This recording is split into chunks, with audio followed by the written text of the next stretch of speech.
Okay बच्चों, तो अभी हम लोग देख रहे थे सेट्स में हमने देखा कि सेट्स हम उसे बोलते हैं जो हमारा well defined collection of element होता है।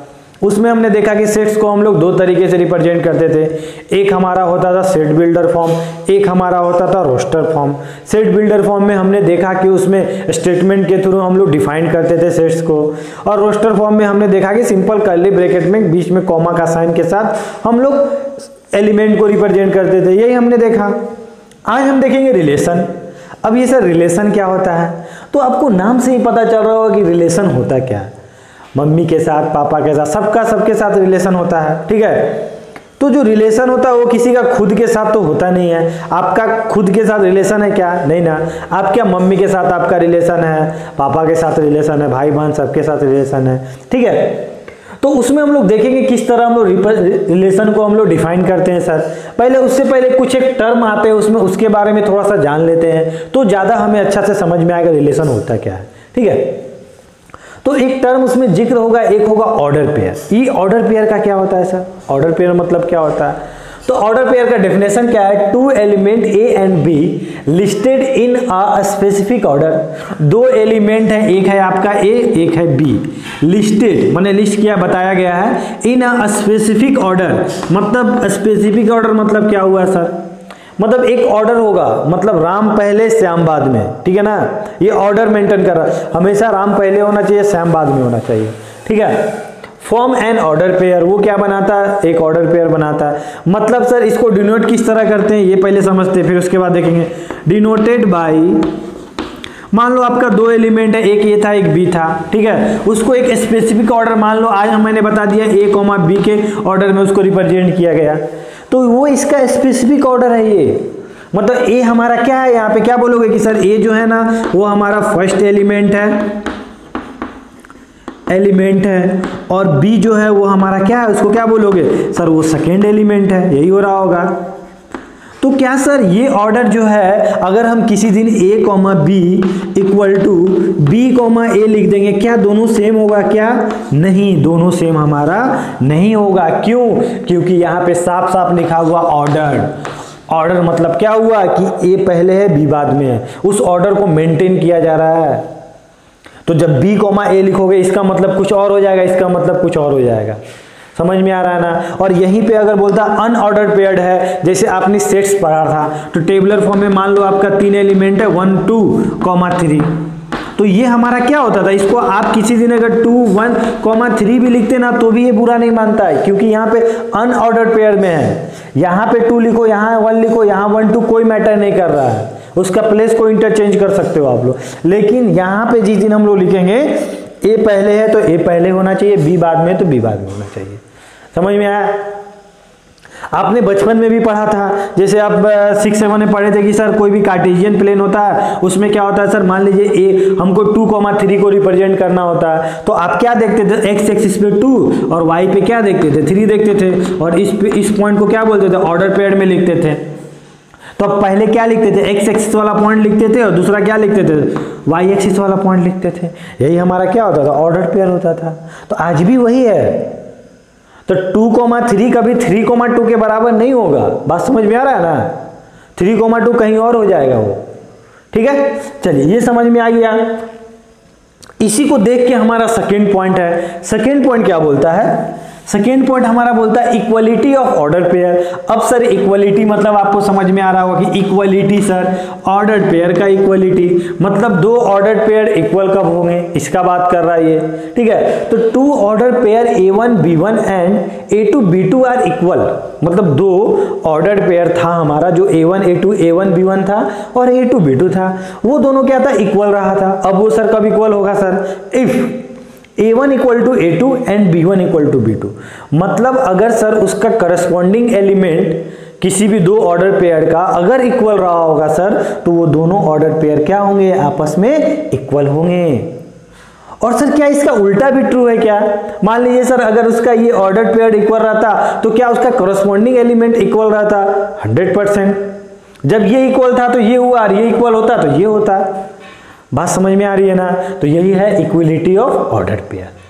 समझ में आया? दो ऑर्डर पेयर को इक्वल कब बोलेंगे? जब उसका करस्पॉन्डिंग एलिमेंट क्या हो रहा होगा? इक्वल हो रहा होगा। इसमें क्वेश्चन देखते हैं एक छोटा सा। मान लो अगर बोलता है इफ, ठीक है ना, मान लो दिया x स्क्वायर माइनस 1 और y प्लस 2 इक्वल टू 3,4। अब आपसे बोला कि फाइंड, क्या बोला? x and y। आपसे x और y की वैल्यू पूछ रही है। तो ये बोलना क्या चाह रहा है? ये आज बोलना चाह रहा है कि सर x स्क्वायर मतलब ये ऑर्डर पेयर और ये ऑर्डर पेयर क्या है? आपस में इक्वल है। और ये दोनों अगर आपस में इक्वल हो रहे होंगे, आज बोल दिया ये, तो आप क्या बोलोगे? सर इसका पक्का जो करस्पॉन्डिंग एलिमेंट रहा होगा ना, वो क्या रहा होगा? इक्वल रहा होगा। अब सर इसका करस्पॉन्डिंग एलिमेंट कौन है? ये कौन से स्थान पे बैठा हुआ? फर्स्ट में। ये कौन है सर? ये भी फर्स्ट में। तो क्या सर ये दोनों इक्वल होगा? 100%। ये सेकेंड में सर, ये सेकेंड वाले के साथ इक्वल होगा। तो आप क्या बोल सकते हैं? X square minus 1 equal to 3 और y प्लस 2 इक्वल टू 4। तो x की वैल्यू क्या बोलोगे? ये 1 उस दिन गया तो क्या हो गया? 4 हो गया। x की वैल्यू क्या बोलोगे? Plus minus 2। ठीक है, और यहाँ पे y का वैल्यू क्या आ जाएगा? आपका 2 दिन गया तो माइनस 2 हो गया। समझ में आ रही है ना बात? तो ये उसका उल्टा था। आज ये दोनों इक्वल था तो ये इक्वल था, और ये दोनों इक्वल है तो इसका करस्पॉन्डिंग एलिमेंट इक्वल होगा। समझ में आ रही है ना? ऐसा कुछ नहीं है कि जो आपको समझ में नहीं आएगा, काफी आसान है, कुछ नहीं है इसमें। ठीक है, अब हम लोग नेक्स्ट देखते हैं। नेक्स्ट टर्म हमारा क्या आएगा? Cartesian product. ये काफी इंपॉर्टेंट है, पूरा रिलेशन में हम लोग यही देखने वाले हैं। ये सर कार्टेशियन प्रोडक्ट का मतलब क्या होता है सर? ऑफ सेट्स, 2 सेट्स या 3 सेट्स का कार्टेशियन प्रोडक्ट का मतलब क्या हो रहा होगा? इसका मतलब सिंपल है, समझो यहाँ पे। If A and B two non empty set, मतलब ए और बी क्या था? आपका 2 नन एम्प्टी सेट था। नन एम्प्टी मतलब क्या हुआ सर? एम्प्टी मतलब खाली सेट, मतलब कुछ भी एलिमेंट ना हो, और नन एम्प्टी मतलब उसमें कुछ ना कुछ रहा होगा, कुछ ना कुछ 1 2 3 कुछ भी एलिमेंट रहा होगा सर। ठीक है ना? Defined as the set of all order pair, मतलब 2 सेट्स का क्या है? मतलब 2 नॉन एम्प्टी सेट था, उसको किस तरह डिफाइन किया गया? Set of all order pair A comma B where A belongs to A, B belongs to B. समझ में आया? मतलब 2 सेट्स, मतलब ए और बी के सेट्स के हर एक एलिमेंट का हमको क्या लेना है? ऑर्डर पेयर लेना है। और जहां पे फर्स्ट एलिमेंट ए से बिलोंग करेगा और सेकेंड एलिमेंट बी से बिलोंग करेगा। कब? जब वो क्या होगा? Denoted by A plus B, A cross B. मतलब इसको डिनोट किस तरह करते हैं हम लोग? ए क्रॉस बी से डिनोट करते हैं। समझ में आया? कोई ऐसा नहीं, एक एग्जांपल देखते हैं, काफी आसानी से समझ में आ जाएगा किस तरह ए क्रॉस बी लिखते हैं। अगर मान लो एक सेट था आपका, मान लो ए कॉमा बी कॉमा सी था, ठीक है ना? सेकेंड आपका सेट था मान लो 1 2 चलो 1 2 था। ठीक है, अब आपको क्या बोला है कि यहाँ पे क्या निकालो? अब कार्टेशियन प्रोडक्ट निकालो 2 सेट्स का। ठीक है, तो 2 सेट्स का जब कार्टेशियन प्रोडक्ट हम लोग निकालते हैं ना, तो उसको हम लोग किस तरह लिखते हैं? हम उसको लिखते हैं, ए और बी का निकालना है ना, तो हमको निकालना है ए क्रॉस बी। समझ में आया? अब सर ए क्रॉस यहाँ मल्टीप्लाइड का साइन है, क्या सर एलिमेंट का मल्टीप्लाइड हो रहा है, गुना हो रहा है? नहीं, इसका मतलब बिल्कुल ये नहीं है। तो इसका मतलब क्या है सर? इसका मतलब ये है कि इसका हर एक एलिमेंट का दूसरे एलिमेंट से क्या लेना है? हमको ऑर्डर पेयर लेना है। मतलब क्या सर? हम ए को क्या करेंगे? A1 के साथ, ठीक है, फिर क्या होगा सर? कॉमा, फिर ऑर्डर पेयर मिले A2 के साथ, ठीक है ना? ए का दोनों के साथ रिलेशन हो गया, इसके साथ भी इसके साथ भी। अब सर बी का लेंगे, बी किसके साथ? B1 के साथ, ठीक है। फिर बी किसके साथ सर? B2 के साथ। फिर क्या बोलेंगे? बी हो गया, B1 2 के साथ हो गया। अब उसके बाद सी लेंगे हम लोग, सी किसके साथ सर? 1 के साथ, और सी 2 के साथ। यही होता है आपका क्या? कार्टेशियन प्रोडक्ट का मतलब। समझ में आया? ठीक है, मतलब जब ए क्रॉस बी करते हैं तो हम लोग क्या करते हैं? इसका हर एक के साथ, ठीक है, इसका हर एक के साथ और इसका हर एक एलिमेंट के साथ हम लोग क्या लेते हैं? क्रॉस प्रोडक्ट लेते हैं। इसको आप लोग नोट डाउन कर लिए होंगे, इसको मैं हटाता हूं। ठीक है, अब सर क्या करें यहाँ पे? अब क्या ऐसा चीज है जो मतलब और सीखना है यहाँ पे? यहाँ पे जिस दिन हम लोग ए क्रॉस बी लिखे थे ना, ए क्रॉस बी लिखे थे, ए क्रॉस बी हमने क्या लिखा? A1 A2, ठीक है, A2। फिर क्या लिखे हम लोग? B1 B2, ठीक है। फिर क्या था? C1 C2, यही था हमारा। ठीक है, अब सर यहाँ पे जो हमारा ये फर्स्ट एलिमेंट है ना, ये फर्स्ट एलिमेंट क्या दिख रहा है? A B C। तो अभी इसको, ये जो फर्स्ट एलिमेंट है इसको क्या बोलते हैं हम लोग? फर्स्ट, और इसको क्या बोलते हैं? सेकेंड। अब यही जो इसका मतलब कलेक्शन ऑफ सेट्स होता है ना, कलेक्शन ऑफ फर्स्ट एलिमेंट होता है ना, उसको हम लोग बोलते हैं डोमेन, जो आप लोग जानते होंगे। तो इसमें हम लोग फर्स्ट एलिमेंट को क्या बोलते हैं, डोमेन, और सेकेंड एलिमेंट को क्या बोलते हैं हम लोग, रेंज। मतलब कलेक्शन ऑफ, क्या बोलोगे, कलेक्शन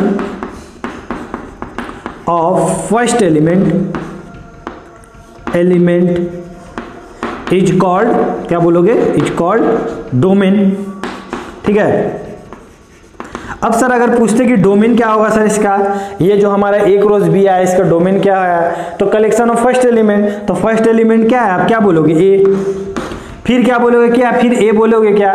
हमने सेट्स में क्या देखा था कि एक एलिमेंट को हम लोग दो बार नहीं लिखते हैं। तो फर्स्ट एलिमेंट क्या हुआ, ए, दूसरा क्या हो गया, बी, तीसरा क्या हो गया, सी।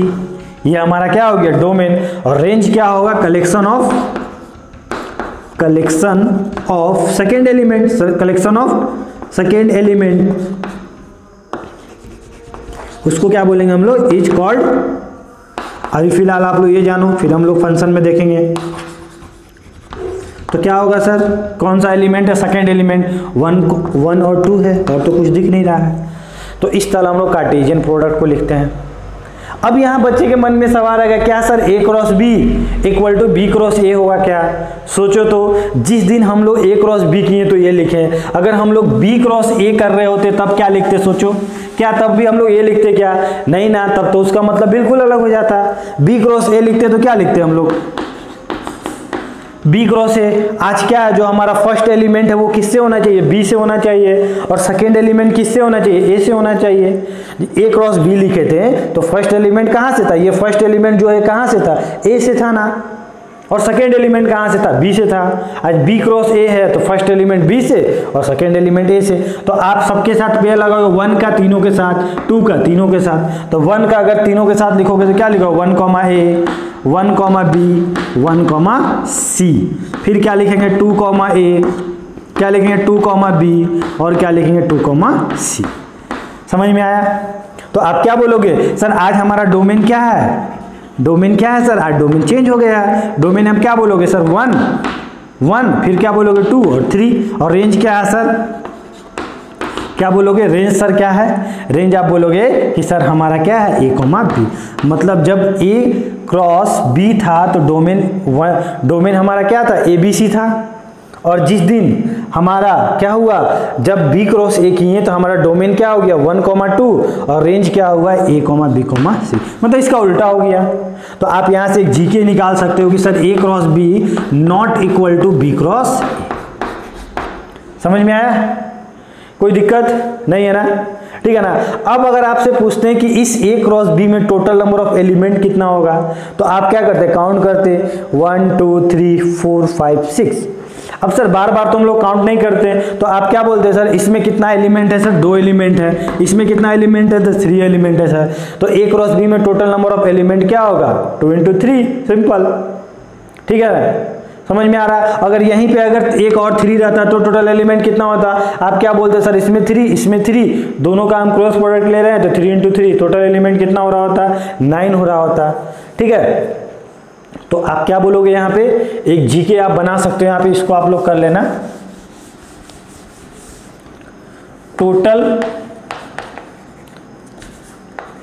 टोटल नंबर ऑफ एलिमेंट इन, ठीक है ना, total number of order pair बोलो या एलिमेंट बोलो, ये तो सेट्स का, ये तो ए क्रॉस बी क्या है, एक सेट्स बन चुका है, और सेट्स का ये एलिमेंट ही बोलेंगे जो ऑर्डर पेयर में आया हुआ है, ठीक है ना। Element in A cross B equal to क्या होगा, आप क्या बोलोगे, sir total number of element in A, ठीक है, total number of element in B का दोनों का प्रोडक्ट कर देंगे तो हमारा क्या आएगा, ये आ जाएगा। तो इसमें आप क्या बोलोगे, टोटल नंबर ऑफ एलिमेंट इस मतलब इस सेट में आप क्या बोलोगे, सर 3 × 2, कितना हो गया, 6।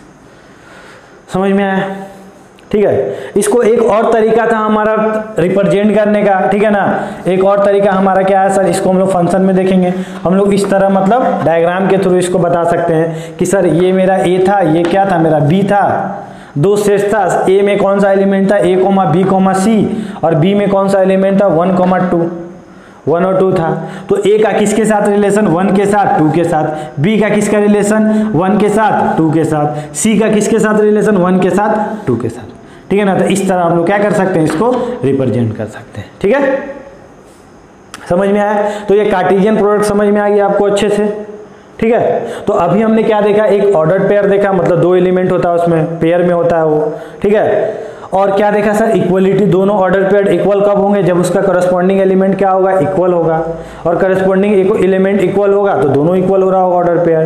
कार्टेशियन में क्या देखे हम लोग, सिंपल देखे सर कि जिस दिन हम लोग a, b लिखते हैं ना, तो जो फर्स्ट एलिमेंट होता है वो a से बिलोंग करता है, सेकेंड एलिमेंट b से बिलोंग करता है। कब सर, जब a क्रॉस b लिखा हो।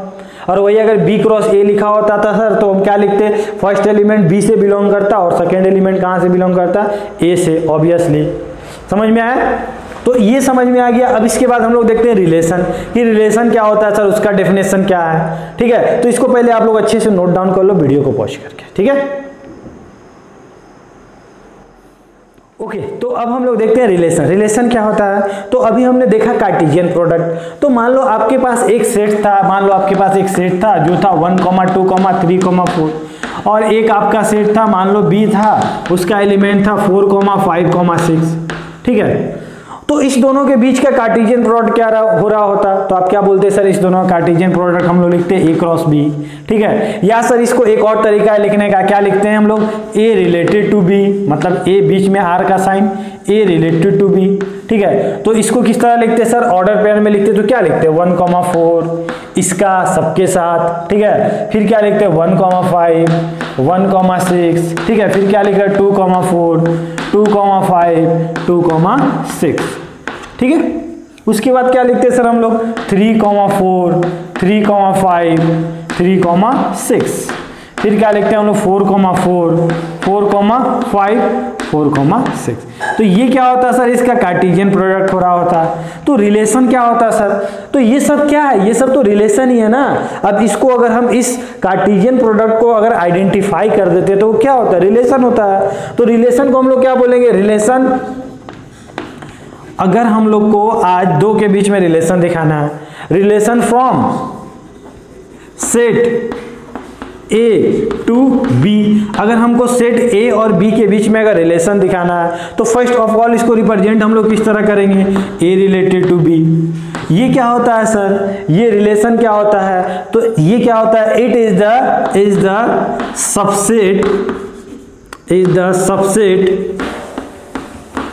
Subset of A cross B। मतलब ये कुछ नहीं होता है सर, इसका जितना जो भी आप सबसेट लिख सकते हो ना, वही इसका क्या हो रहा होगा, रिलेशन हो रहा होगा। समझ में आ रहा है ना, कार्टेशियन प्रोडक्ट का जो सबसेट होता है वही क्या होता है, रिलेशन होता है। ठीक है, तो रिलेशन क्या है सर, इसमें तो बहुत सारा एलिमेंट हो रहा होगा, बहुत सारा सेट्स बन रहा होगा, तो उसको हम लोग डिफाइन करेंगे। ठीक है, तो क्या बोलेंगे, relation from set A to B, A related to B is the subset of A cross B। क्या बोलेंगे, डिफाइन सच अ मैनर। किस तरह हम लोग डिफाइन करते हैं, मान लो किसी दिन अगर हम बोलते हैं कि हमको एक रिलेशन चाहिए, उसी को एग्जांपल हम बनाते हैं। ठीक है ना, हमको एक रिलेशन चाहिए जिसमें क्या होता है सर, इसको सेट बिल्डर फॉर्म में लिखते हैं, जिसमें हमें क्या चाहिए, फर्स्ट एलिमेंट A चाहिए और सेकेंड एलिमेंट B चाहिए। ठीक है, सच दैट का साइन दे दिए हम लोग। ठीक है ना, जहां पे क्या हो, A and B both are even.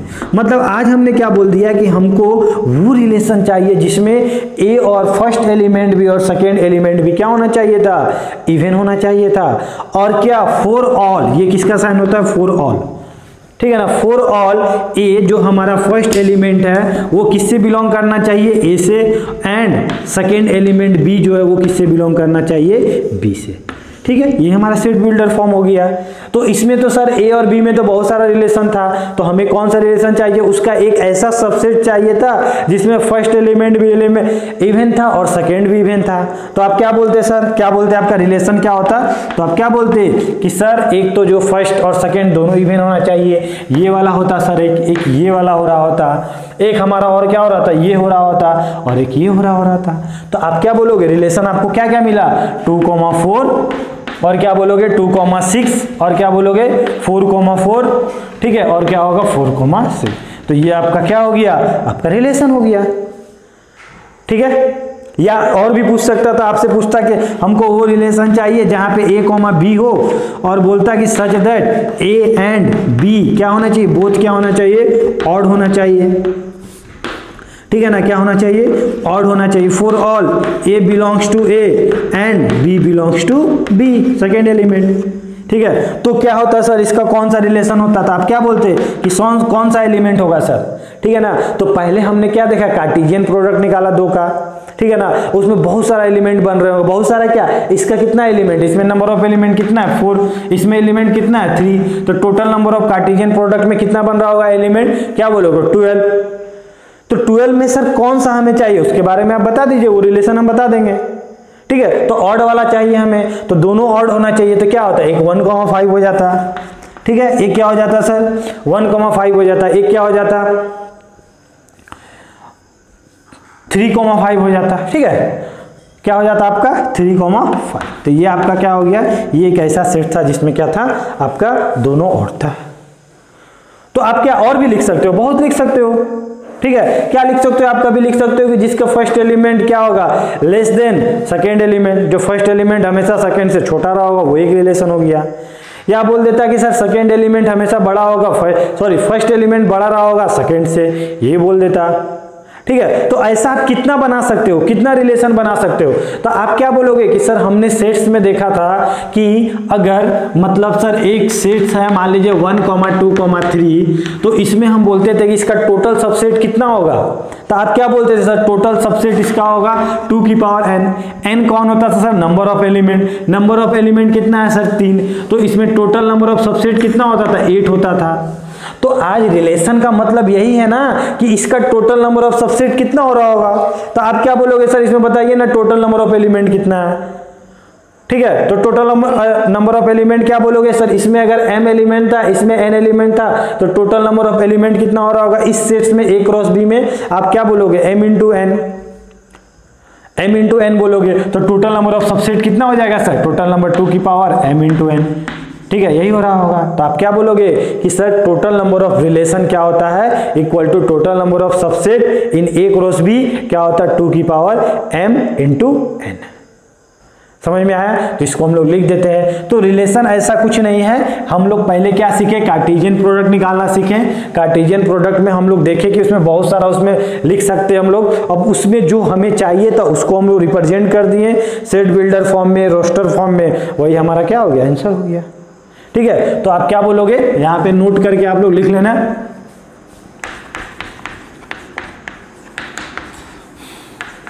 Total number of relation, या बोलो total number of subset, total number of subset in a cross b, ठीक है, इक्वल टू क्या हो जाएगा, ठीक है, क्या बोलेंगे 2 की power m into n। m क्या है सर, फर्स्ट सेट्स का एलिमेंट है, और n क्या है, सेकंड सेट्स का एलिमेंट है, ठीक है ना। m क्या है, number of sets, number of element in set A, और क्या होगा n कितना हो रहा होगा, किसी को बोल दो, number of element in set B। समझ में आया, सिंपल, कोई दिक्कत नहीं है ना। तो इस तरह हम लोग क्या देखें, रिलेशन को देखें। तो काफी आसान टॉपिक है। हमने क्या देखा, फर्स्ट में क्या देखा, ऑर्डर पेयर देखा, मतलब 2 टर्म को ऑर्डर पेयर में लिखते थे, 2 एलिमेंट को, ठीक है। अनऑर्डर पेयर क्या था, जब उसका ऑर्डर मैटर नहीं करता था। उसके बाद क्या देखे, तो 2 ऑर्डर पेयर इक्वल होता था। उसके बाद हम लोग देखे कार्टेशियन प्रोडक्ट। अब कार्टेशियन प्रोडक्ट का सबसेट क्या होता है, वही रिलेशन होता है हमारा, ठीक है। तो रिलेशन को आप बोल सकते हो यहाँ पे कि रिलेशन जो होता है सर, वो सबसेट होता है किसका, वो सबसेट होता है हमारा किसका, a क्रॉस b का, ठीक है। इस तरह आप लोग रिप्रेजेंट कर सकते हो, ठीक है। समझ में आया, कोई दिक्कत नहीं है ना। चलिए एक क्वेश्चन देख लेते हैं, आप लोग इसको नोट डाउन कर लो पहले, ठीक है। ओके, तो तो हम लोग कुछ क्वेश्चंस देखते हैं। क्वेश्चंस क्या बोलता है, इफ ए आपका एक सेट दिया हुआ है, बी आपका एक सेट दिया हुआ है, then find the total number of relation. तो आपसे क्या बोला है कि टोटल नंबर ऑफ रिलेशन बताओ। तो आप क्या बोलोगे सर, इस सेट्स में जो हमारा ए क्रॉस बी होता है, कार्टेशियन प्रोडक्ट होता है, उसमें total of number of element बताइए। ठीक है, तो आप क्या बोलोगे, फर्स्ट क्या निकालोगे, आप बोलोगे ना sir total number of element in A cross B, आप बताइए सर। तो हम बताएंगे उसके बाद। तो total number of element in A cross B क्या होगा, इसमें कितना एलिमेंट लिखा हुआ 4, इसमें कितना एलिमेंट लिखा हुआ 2, तो 4 इंटू 2 कितना हो जाएगा सर 8 हो जाएगा। मतलब टोटल नंबर जब इसका आप कार्टेशियन प्रोडक्ट करोगे तो टोटल नंबर ऑफ एलिमेंट कितना हो रहा होगा 8 हो रहा होगा। तो रिलेशन कौन होता है सर, उसके टोटल सबसेट। तो एलिमेंट अगर 8 है तो टोटल नंबर ऑफ सबसेट क्या हो रहा होगा, तो आप क्या बोलोगे कि sir total number of relation क्या हो रहा होगा सर 2 की पावर m इंटू एन। तो m इंटू एन कितना है आपका 8, तो 2 की पावर 8 दिस इज द, आप क्या बोलोगे, ये सर हमारा क्या है टोटल नंबर ऑफ रिलेशन है या total number of subset in A cross B. ठीक है, चलिए एक और क्वेश्चन देखते हैं। क्वेश्चन क्या बोला, लेट ए आपका क्या बोला 1 2 3 से लेके 10 तक, write down the relation set in roster form. आपको क्या लिखा है ना, रोस्टर फॉर्म में से बताना है। ठीक है, अब क्या बोला है सर, विच डिफाइन है, उसको डिफाइन किस तरह किया गया है, वो जो आपको रिलेशन निकालना है किससे निकालना, उस एलिमेंट से, उसको डिफाइन किस तरह किया गया है सर, उसको डिफाइन इस तरह किया गया है कि x, y, जहां पे y इक्वल टू क्या हो, हमेशा 3x हो रहा हो, and x y belongs to a। मतलब दोनों जो x और y दोनों एलिमेंट है ना, वो कहां से बिलोंग करना चाहिए, a से बिलोंग करना चाहिए। ठीक है, तो सर हमको रिलेशन आप देखना है, तो किस कैसा रिलेशन होगा, किस तरह हम लोग लिख सकते हैं, देखते हैं ना। चलो, हमको क्या बोला एक्स वाई दोनों ए से होना चाहिए, और हमें क्या बोला y इक्वल टू 3x है। ठीक है, तो एक बार हमने क्या लिया, x इक्वल टू 1 लिया, तो y इक्वल टू कितना आया 3 इंटू 1, तो क्या बोलोगे सर 3 आया। एक बार x इक्वल टू क्या लिया 2 लिया, तो y इक्वल टू कितना आया 3 इंटू 2 आया सर, कितना हो गया 6 हो गया। एक बार x इक्वल टू मान लो आपने क्या लिया 3 लिया, तो क्या हो गया sir y equal to 3 into 3 कितना हो गया सर 9 हो गया। एक बार मान लो आपने x इक्वल टू 4 लिया होगा, तो y इक्वल टू कितना हो जाएगा 3 इंटू 4। अब ये क्या आ गया सर 12 आ गया। क्या 12 आपका इस सेट ए में है क्या, 12 आपका सेट ए का एलिमेंट है क्या, नहीं है ना। तो आप क्या बोलोगे सर ये तो एलिमेंट है ही नहीं, लेकिन हमें तो बोल के रखा है कि एक्स वाई दोनों ए से होना चाहिए, तो क्या हम लोग इसको लेंगे क्या, तो आप क्या बोलोगे सर इसको आप नहीं लोगे। मतलब इसके आगे जो भी आप एक्स की वैल्यू लोगे वाई का वैल्यू क्या हो जाएगा 10 से एक्सीड कर जाएगा। समझ में आया। तो सर हमारा रिलेशन के नाम पे कितना है सर, तो आप क्या बोलोगे सर हम इसको रिलेशन पे अगर रोस्टर फॉर्म में लिखें तो क्या लिखेंगे, x की वैल्यू जिस दिन 1 थी तो y क्या था 3 था। एक बार x की वैल्यू 2 थी तो आप क्या बोले y 6 था, और जब 3 थी तो क्या था 9 था सर। समझ में आया, कोई दिक्कत। तो ये हमारा क्या है, ये जो हमारा लिखा हुआ था इस फॉर्म में उसका जो ये क्या था मेरा set builder form, sorry roster form, क्या था हमारा रोस्टर फॉर्म। ठीक है, अब सर जो इसका फर्स्ट एलिमेंट है उसको हम लोग क्या बोलेंगे, जो फर्स्ट एलिमेंट है सर उसको हम लोग डोमेन बोलेंगे। ठीक है, और जो सर सेकेंड एलिमेंट है, जो सेकेंड एलिमेंट है उसको क्या बोलेंगे हम लोग रेंज बोलेंगे। क्या बोलेंगे, रेंज बोलेंगे। ठीक है, डोमेन को ही, रेंज को ही आगे चल के हम लोग सर इमेज बोलेंगे। आगे हम लोग फंक्शन में पढ़ेंगे क्या बोलेंगे, इमेज बोलेंगे। और रेंज को अगर इमेज बोल रहे होंगे तो डोमेन को क्या बोलेंगे, प्री इमेज बोलेंगे। ठीक है ना, क्या बोलेंगे, प्री इमेज। ठीक है, समझ में आया, कोई दिक्कत नहीं है ना। तो इस तरह हम लोग क्या करें, रिलेशन को समझें। अब हम लोग देखेंगे टाइप्स ऑफ रिलेशन, कि रिलेशन के कितने टाइप्स होते हैं उसको किस तरह समझते हैं हम लोग। ठीक है, तो इसको आप लोग नोट डाउन कर लो, नेक्स्ट लेक्चर में हम लोग देखेंगे टाइप्स ऑफ रिलेशन। ठीक है, चलो।